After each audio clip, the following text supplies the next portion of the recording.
პოლონისის მუნიციპალიტეტში საახალწლო ღონისძიება გაიმართა მერიის მიმდებარედ განთავსდა საახალწლო სახლები, ფოტოგადასაღების სტენდები და ინსტალაციები. ღონისძიების ფარგლებში მოეწყო საშობაო ბაზრობაც, სადაც ადგილობრივი ნაწარმი და ხელნაკეთი ნივთები გამოიფინა. ასევე გაიმართა სადღესასწაულო მარში. სანდამ პატარემ საშუქრები გადასცა. საახალწლო ღონისძიება კონცერტითა და საზეიმო ფოიერვერკით დასრულდა. Მთელი დღის განმავლობაში ჩვენს ქალაქში წინა საახალწლო განწყობა იგრძნობა. საქართველოს მთავრობის გადაწყვეტილებით მთელი ქვეყნის მასშტაბით წინა საახალწლო კონცერტები იმართება.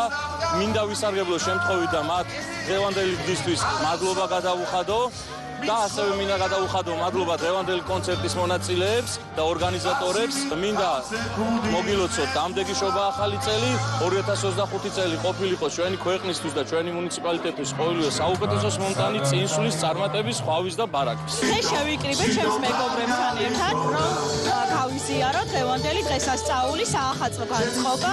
მილოცავთ შობა ახალ წელს, ყველას სიკეთე, სიხარული და ყოველივე კარგი ჩვენს საქართველოს.